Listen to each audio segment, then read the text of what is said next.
Welcome back mga kabayan! Nagbabalik po muli ang inyong lingkod upang magbigay sa inyo ng mga bago at nagbabagang mga balita.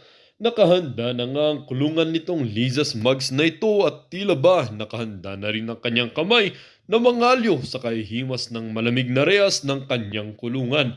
Ang dahilan kung bakit ganito na lamang ang mangyayari dito kay Liza's Mugs na ito ay dahil nga umano ay siya ang itinuturong saralin o ang punot dulo ng lahat ng nangyayari sa ating bansa at kailangan na talagang manugot nito. Sakit ng Malacanang na ito na si Lizatanas Smugs. Ata nitong Smugs na ito kung makakatakas siya sa hagupit ng batas ay dun siya nagkakamali dahil hindi lahat ng alagad ng batas ay bayaran. Ayaw naman umanong magpaawat nitong virus ng Senado na ito na si Riza Hontivirus na ito sa kanyang pagwawala dahil tila ba tinalikuran na siya ng kapwa niya ng mga Senado at wala nang natatanggap na suporta sa iba pang representiba sa Senado. Sa kadahilanang ito ay tila ba nag-aamok itong virus na ito at para bang kayang tapatan ng lahat pati tapat ng bahay nila ay kaya pa ring tapatan. Well, para nga sa buong impormasyon ay panoorin na lamang ang buong video. At kung bago ka pa lamang sa aking channel, huwag kakalimutang mag-subscribe, pindutin ang notification bell at piliin ang all upang laging maging updated sa mga bago at nagbabagang mga balita. At sa mga solid viewers naman natin dyan, maraming salamat po sa patuloy na pagtangkilik sa ating channel. Tuloy-tuloy lang po ang laban para sa kinabukasan ng ating bansa at para sa katotohanan. Na Marines alias Herman. Nahuli ang mga sospek mula sa isang sumbong ng biktima kung saan si alias Isko ay nangako ng proteksyon Ginamit pa yung pangalan na Isko, ha? Alias Isko pa ang ginamit. sa emissions testing at medical business ng biktima sa LTO, kapalit ng 5 milyong piso. Gamit ang pangalan ni First Lady Lisa Marcos, tinakot umano ang biktima. Ganito yung nangyari, ha? Klaruhin natin. Merong isang businessman, okay? Merong isang businessman na kausap niya itong taong ito. Okay? Kausap niya na sabi ng taong ito na dapat ikaw businessman magbayad ka ng 5 million, sabi ng First Lady Araneta Marcos. Kasi raw, kapag hindi ka magbayad ng 5 million, sabi dito ng ng mamang ito, itong taon ito, ay ang naka-blur sa video, ipapasirado yung business mo. Okay? Hindi naman binanggit kung sino yung businessman, no? Hindi naman binanggit kung anong kind of business ito, pero ito lang taong ito, ay may direct contact kay First Lady Araneta Marcos. Okay? So, utos ni First Lady Araneta Marcos na kumuha ka ng 5 million, pagbayaran mo ng 5 million, kung hindi, tinatakot raw sila na kung hindi ka magbayad ng 5 million, ipapasirado yung business mo. Okay? Kasi syempre, si First Lady Liza Araneta Marcos ay may kapangyarihan dahil siya yung asawa ng ating presidente. Diba? Yun ang sabi ng biktima. Itong biktima raw. Okay? So, ngayon, itong taong ito, itong middleman, ito yung dapat questionin ngayon. Kung siya ba ay may direct contact kay First Lady Araneta Marcos. Kung talagang meron bang conversation, screenshot, okay? Messages, kung ano-ano, dapat itong taong ito magbigay ito ng ebidensya na may direct contact siya kay First Lady Liza Araneta Marcos. Kasi kung wala, hindi natin ito papaniwalaan. Okay? Mabigat ito na akusasyon sa ating First Lady. Okay? Hindi ito madali. Kaya hindi tayo muna huhusga dito kung ito ba ay totoo o hindi na meron talagang kinalaman si First Lady dito. Kasi alam naman natin, itong si First Lady Liza Araneta Marcos, dati na itong inilink dito sa mga smuggle, di ba? smugglers, ganon. Inilink itong si F. Eliza. Alam naman natin, maraming mga vloggers, isa na dyan, si Maharlika, Boljak TV. Okay? Kung manonood kayo sa mga vlog ni Maharlika Boljak TV, ang laging tinitira niya sa kanyang vlog, itong si First Lady Liza Araneta Marcos, na sangkot raw ito sa smuggled products, ganon, ganyan.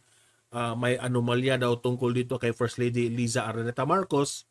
Ako naman, sa mga statement ni Maharlika sa kanyang mga akusasyon laban kay First Lady, until now, hindi ko papaniwalaan muna si Maharlika. Unless if meron talagang mabigat na ebidensya na mapakita, sakat ako maniniwala dyan. Okay? Kasi baka, ginamit lang ang issue na kasi trending ang usap-usapan na si Liza Araneta Marcos ay sangkot sa mga ibang anomalya, baka itong mamang ito na dinakip, nakisabay rin sa sitwasyon ni First Lady Liza Araneta Marcos. Di ba? So it will be also unfair on the part of FL Liza Marcos. Di ba? Yun ang aking paningin dito. Okay? Hindi mo na ako maniniwala dyan. Kasi unless magpakita siya ng screenshot, magpakita siya na talagang cellphone number o social media account ni First Lady na nag-usap talaga sila sa cellphone, yan, maniniwala tayo. Di ba? Continue. Na kung hindi magbibigay sa hinihinging pera ay ipakakansela nito ang lahat ng transaksyon at negosyo ng biktima. Ayon kay PNP-PIO Chief Colonel Jean Fajardo, nilinawan niya ng CIDG na walaan nilang kinalaman si First Lady Liza Marcos sa operasyon, bagay na hinuli ang mga sospek dahil sa panloloko. So itong si Fajardo, ine-investigate nila. So nag-conclude na sila na walang kinalaman si FL Liza dito. Okay? Meron na namang magsasabi dyan, siguro, sa mga galit dito kay First Lady Liza Araneta Marcos, baka sangkot rin itong PNP. Pinagtakpan raw itong si F. Eliza. Yeah. Hindi yun maialis sa mga isipan rin ng mga ilan sa ating mga taong bayan. Pero, respetuhin muna natin itong sinabi ng PNP. Okay? Kasi kung may anomalya talaga dito na dawit si F. Eliza, lalabas at lalabas yan. Diba? So, maghintay muna tayo kung totoo ito hindi. Pero sa ngayon, yan ang sabi nila na hindi dawit si F. Eliza, so respetuhin natin yan. Okay? So, play. Muling nakikiusap ang PNP sa publiko na maging alerto at mapagmatsyag lalo na sa mga katransaksyon para maiwasang mapahamak at malagay sa panganib. Kasi ganito yan. Nung time also ni former President Duterte, lagi ring dinadawit nila ang pangalan ni former President Duterte. Itong mga scammers na ito. Gagamitin nila ang pangalan ni former President Duterte na hihingi ng pera, ganun, ganyan, kasi kung hindi ninyo bibigyan ng pera, ganito yung mangyari. Marami yan sa previous administration rin. Pati nga itong si legal counsel, Attorney Salvador Panelo, biktima rin dito dati. Okay? Gagamitin yung pangalan ni Attorney Salvador Panelo, no? At manghihingi ng pera ng mga malalaking tao sa local. Okay, mga mayors, ganon, ganyan. Ito pala yung tauhan ni Salvador Panelo, nang hihingi kami ng donations, ganyan. Nabanggit yan dati ni Panelo na may mga scammers rin na binibiktima yung mga tauhan ni former President Duterte. So, sa akin ring paningin, noon pa problema na ito. Okay? Hindi naman natin maialis yan. Marami talagang mga scammers dito sa Pilipinas.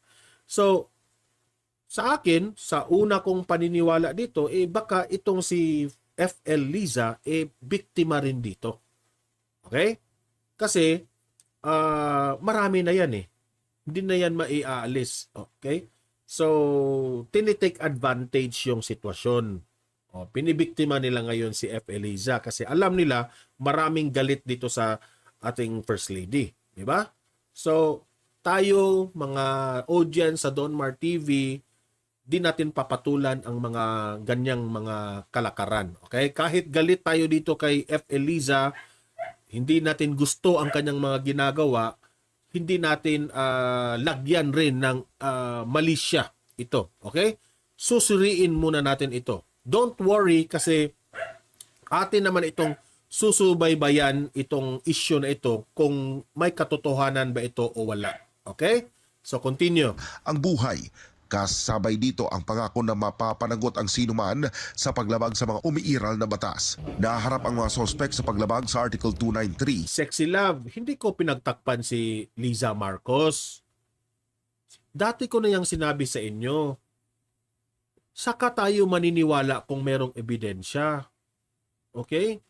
Huwag tayong gagaya sa ibang mga loyalista, gagaya tayo sa mga dilawan na kaagad kang husgahan.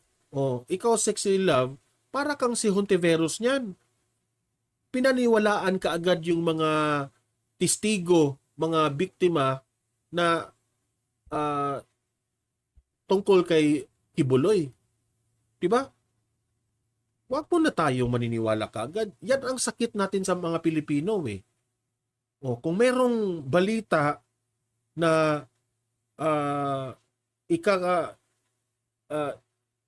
ikakasira ng ating kalaban, lalo nating lalo nating lagyan ng usok at kalayo para masiraan siya. Hindi tayo ganyan. Okay? Paano uunlad ang ating bansa kung tayo dito, maniniwala tayo sa mga nagbatuhan tayo ng mga fake news o magbatuhan tayo, magsiraan tayo. Hindi tayo ganyan. Dapat magsimula sa atin yan. Alam ko, Sexy Love, naawa kay Pastor Kibuloy. Kasi kung ikaw, sabi mo dito, Sexy Love, na asus, wag pagtakpan si Liza. Hindi ko pinagtakpan yan. Hindi ako kagaya ni Hontiveros, Sexy Love, na maniniwala kaagad sa mga suspect. Sabi dito ni DJ 826 Giroy, true naman Sir Don Mar, kasi since talaga di ko gusto ugali niyan, hindi ko yung makamasa at wala sa isip ang pagtulong sa masa yan, First Lady natin. Oo nga, ayaw nga natin ang mga ginagawa nila. Ayaw natin yung pamamalakad nila. Pero hindi ibig sabihin, dinadawit sila ngayon sa extortion, maniniwala tayo kaagad. Susuriin muna natin. Hindi ko pinagtagpan si Liza. Hindi ko pinagtakpan sila.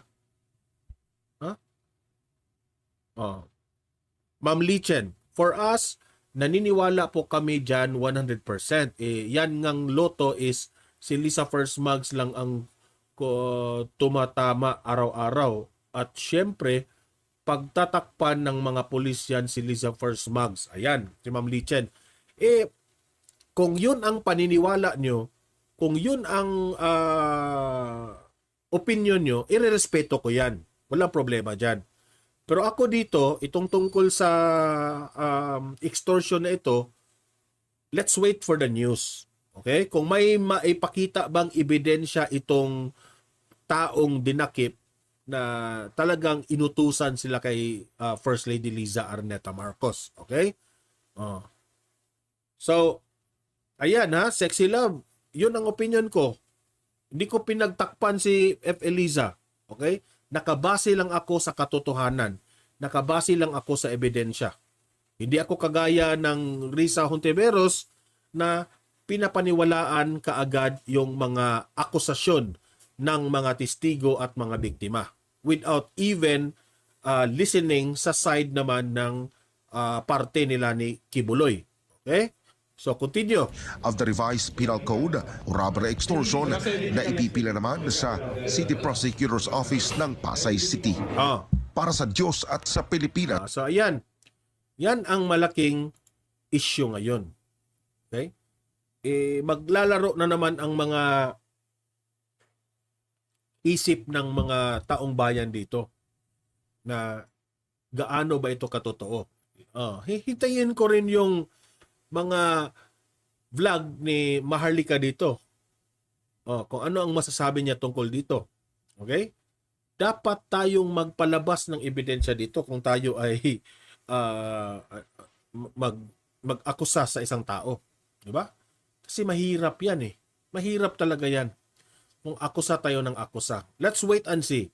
Do not worry kasi kung talagang may kasalanan itong si F. Eliza, kung talagang dawit siya dito, lalabas at lalabas yan ang usok. Diba? Yung ang ating Panginoon, ayaw yan ng mga masamang ginagawa yung ating Panginoon. Ano talaga ka? Madadawit at madadawit ka sa katotohanan. Okay? So, for now, yan muna ang binalita. Sa akin, ako yung type of vlogger na hindi mauuto. Okay?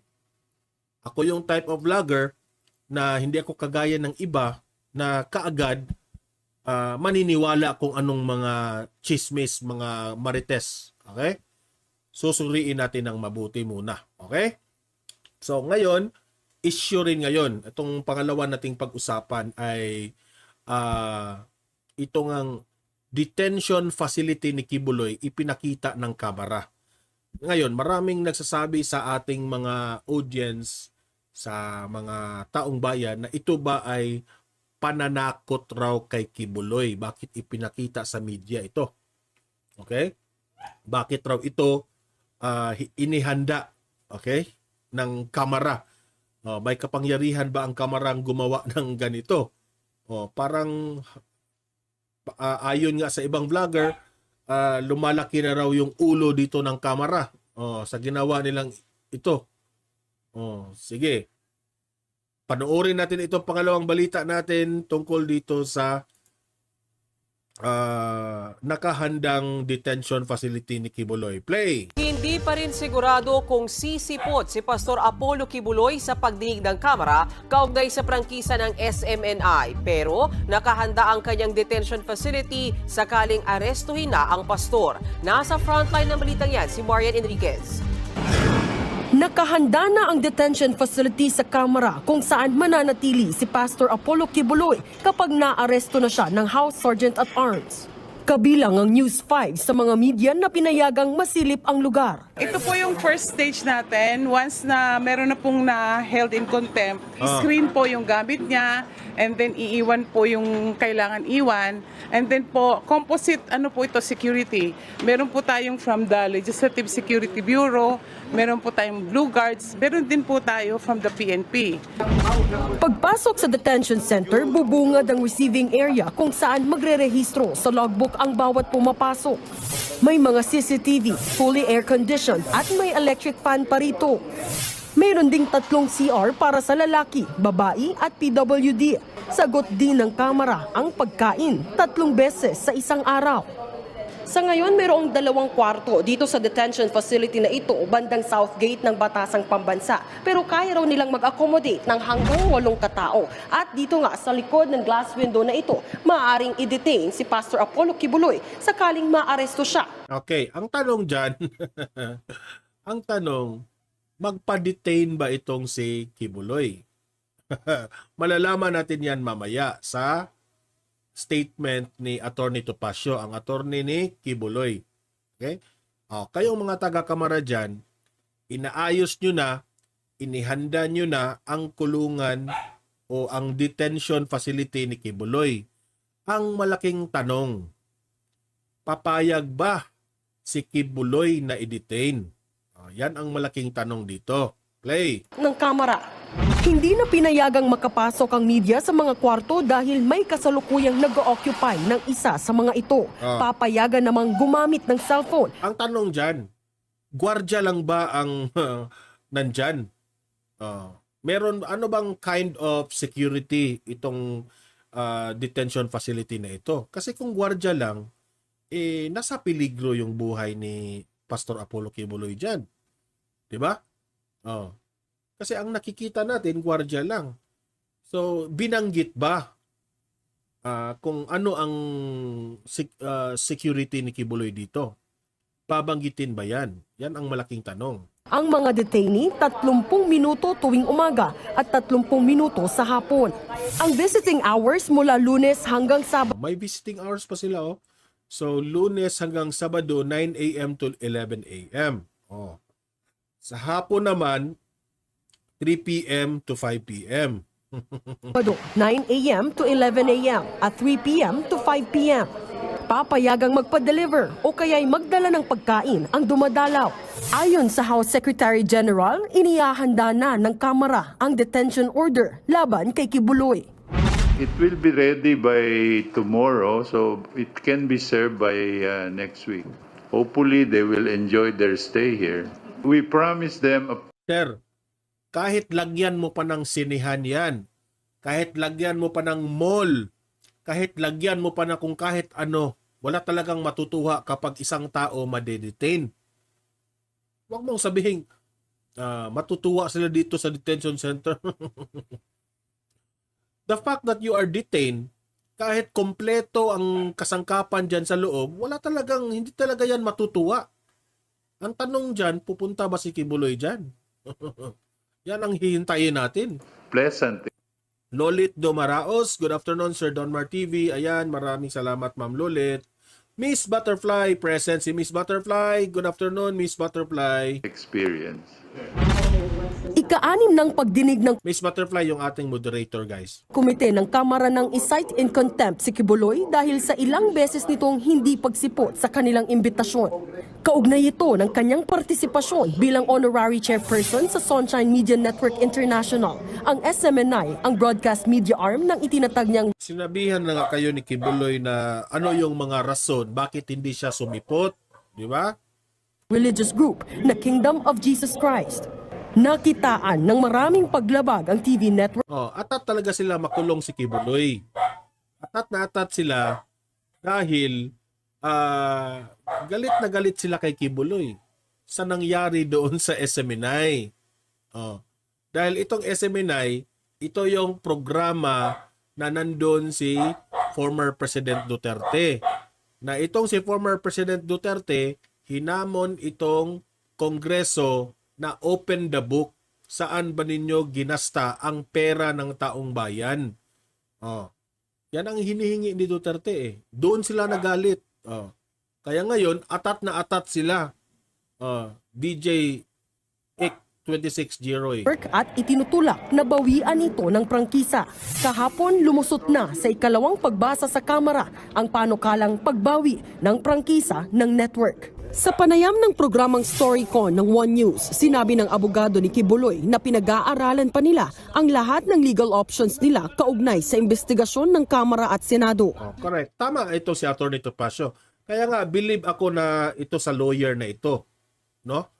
I believe this lawyer kasi bago siya gumawa ng statement, bago siya gumawa ng hakbang sa kanyang kliyente, nakabase ito sa saligang batas. Nakabase ito sa legalities. Ito yung kind of lawyer na matalino. Okay? Pero hindi pa rin sinagot ng Ayan, Pangga Mercy, marami ng moderators na present. Hello Kuya Donmar, good afternoon, shout out po sa lahat ng mga OFWs at mga ka-DDS, sa mga kababayan, always God bless us. Thank you, Pangga Mercy. kanyang kampo kung haharap na ito sa mga pagdinig. Kahapon po ang sabi niya sa akin after we have Ito na yung tanong natin kung dadalo ba si Kibuloy dito. Kung siya ba ay magko-cooperate dito. laid down the options to him, he will go on a period of prayer and contemplation to ask for divine guidance on how best to approach the issues he's facing.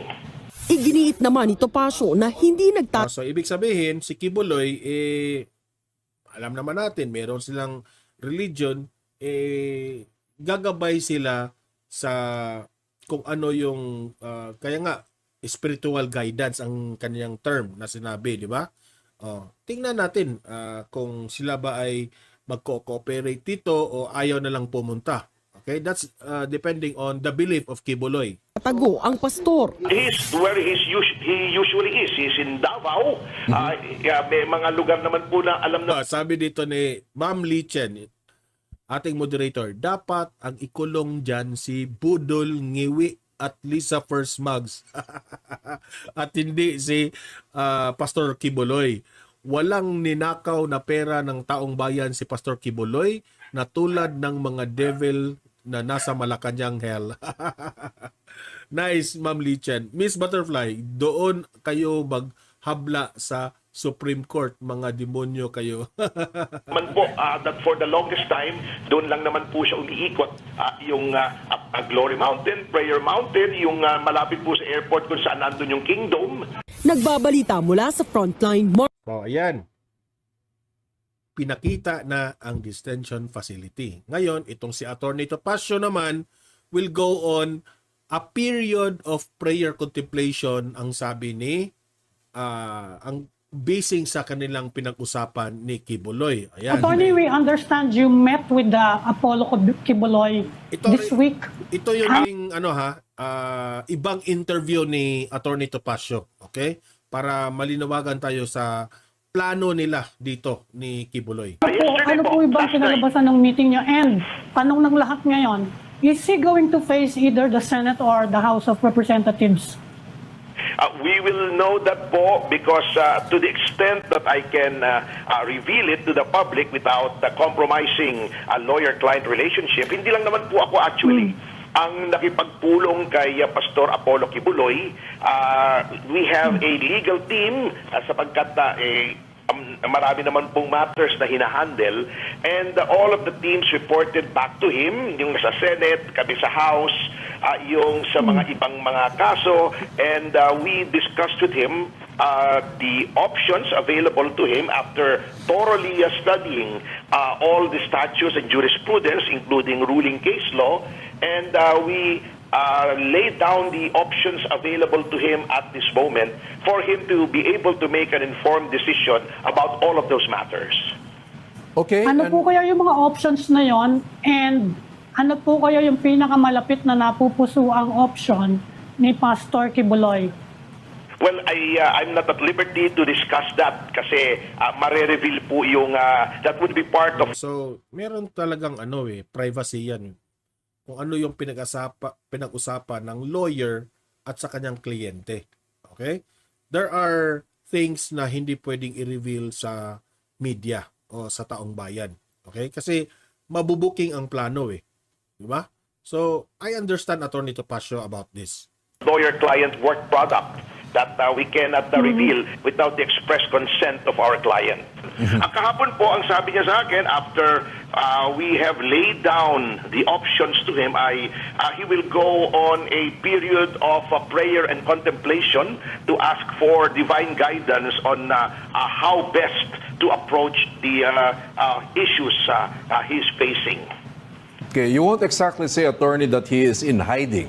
You won't say that. So how should we describe? Hindi naman siguro nagtatago si pastor dito. Di ba? Nagpakita pa nga sa media. Ito yung ito yung kamalian ng mga mainstream media Parang ipinalabas nila na nagtatago itong si Pastor Apollo Kibuloy, which hindi naman. Yung ipinakita nga I think that was last week na may mga vloggers ngang pumunta doon sa ano tawag doon? Yung Glory Mountain ni Kibuloy. Nandun si Kibuloy. Nandun si Kibuloy sa places na kanyang mga bahay niyang meron siya. Wala naman. Kung gusto niyo arestuhin, puntahan niyo. Di ba? Hindi naman siya nagtatago. Describe the pastor's state right now. He's not in hiding. He's very calm. he is assuaged by the balm of a clear conscience and his belief in his innocence. He is where he usually is. He is in Davao. May mga lugar naman po na alam naman po that for the longest time, doon lang naman po siya umiikot. Yung Glory Mountain, Prayer Mountain, yung malapit po sa airport. Ma'am Patricia Perez, good day po sa inyo. Kung saan nandun yung kingdom, where the kingdom of Jesus Christ has administrative offices, yun lang naman po siya paikot-ikot. Attorney- Yan. So, klarong-klaro ang mga sinasabi ni Attorney Topacio na hindi pwede munang i-reveal ito kung ko-cooperate ba itong si Pastor Apollo Kibuloy. Kasi they are still on the process na the decision ni Kibuloy. Hindi naman yan decision ng lawyer eh. At the end of the day, the lawyer magsisilbing guide lang yan sa kanyang kliyente. Kung ano yung legal options niya, ito yung mga options natin, sila yung mas nakakaintindi sa batas natin, itong sina Attorney Topacio. Pero at the end of the day, still, it has to be the decision of the client, which is si Kibuloy.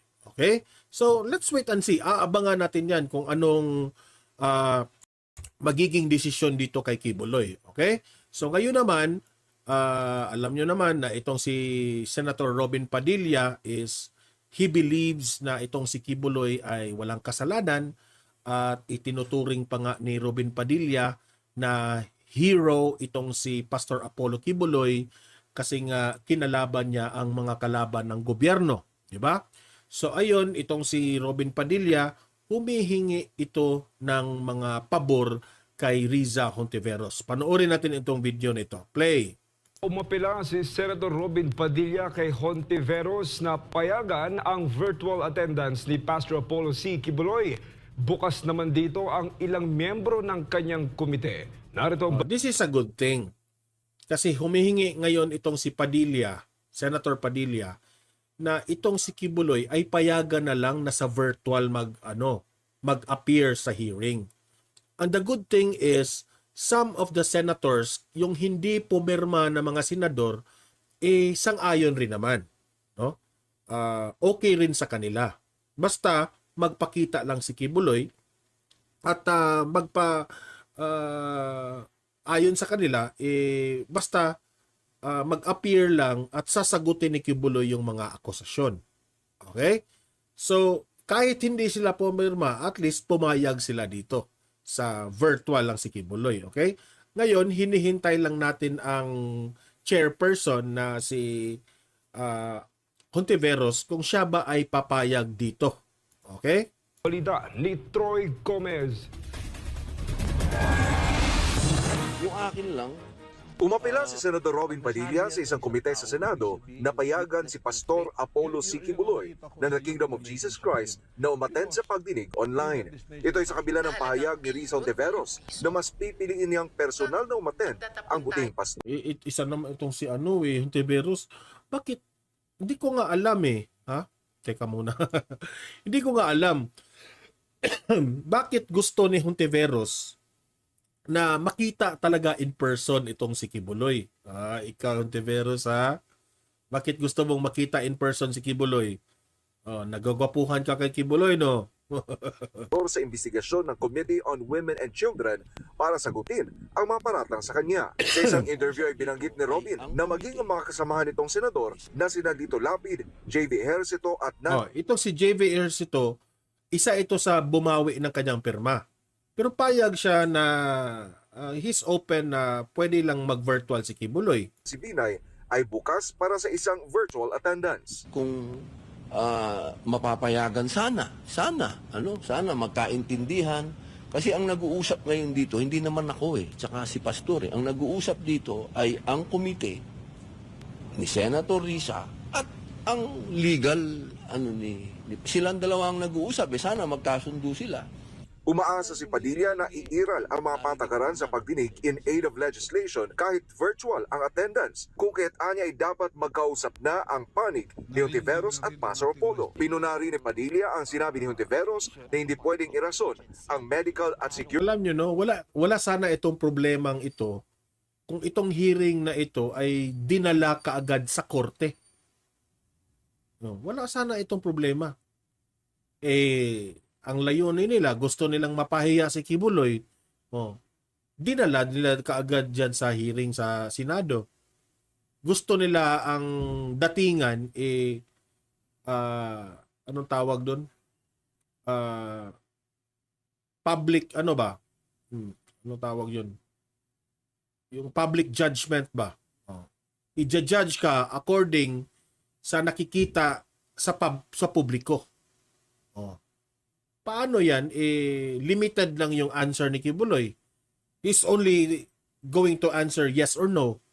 Di ba? 30 reasons sa pagdinig. Pagka sinabing medical, hindi tatanggapin. Kapag ka sinabing security, meron naman. Yung mga pwede bang sabihin ng Imagine that one, no? Bago nila papayagan si Kibuloy na mag-virtual lamang, dapat raw valid yung reason. Bakit virtual lang? Paano yan? Inunahan na nila. Hindi raw pwedeng i-reason out yung medical issues. Hindi raw pwede yung security issues. So paano yan? Inunahan nyo na. Kasi alam naman natin, ang magiging reason dito ni Kibuloy bakit gusto niyang dumalo through virtual lamang, siguro gusto niya na for security issue. Okay? Ang kanyang seguridad, ang kanyang inuuna. Di natin alam, di ba? Yun ang kanyang reason. Pero inunahan na ni Hontiveros. Wag lang irason yung medical issue. Wag lang irason yung security issue. Paano yung what if mataas talaga yung lagnat ni Kibuloy? Ayaw mong payagan na virtual?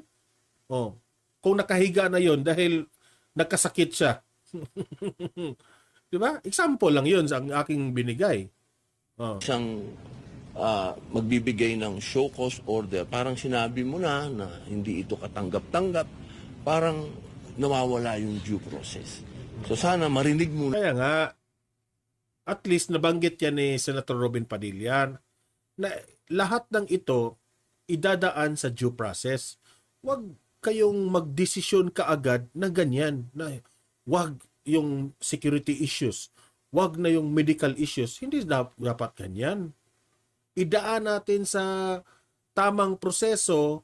Kung ito ay nakapasa sa mga rules and guidelines, saka natin yan i-decide kung pwede ba siyang i-virtual o hindi.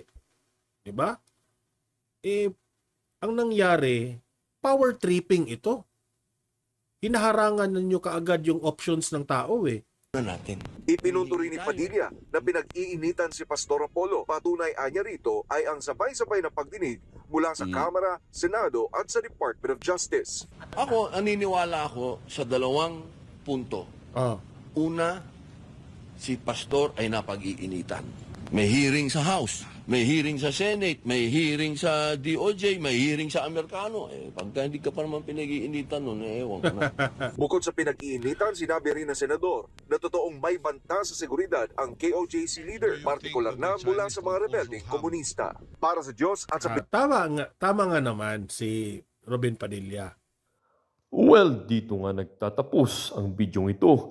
Kayo naman po ang aking tatanungin mga kabayan. Ano naman po ang inyong mga reaksyon sa balitang ito? Ang ating comment section ay bukas para sa inyong mga samot-saming reaksyon at komento. Lagi niyo pong tatandaan na bilang isang mamamayan ng bansang Pilipinas at bilang isang butante at bilang isang matapat na mamamayan na nagbabayad ng buwis dito sa bansang ito ay kailangan din natin magsalita at mag-react. Huwag kakalimutan, do not let your thoughts left unspoken. As citizen of this country, your thoughts matters. Muli po, kung bago ka pa lamang sa aking channel, huwag kakalimutang mag-subscribe at pindutin ang notification bell upang laging maging updated sa mga bago at nagbabagang mga balita. Huwag din kakalimutang mag-iwan ng like at i-share ang bidyong ito upang ang inyong pamilya, kaibigan at kakilala ay maging aware din sila sa kung anong nangyayari sa ating pinakamamahal na bansang Pilipinas.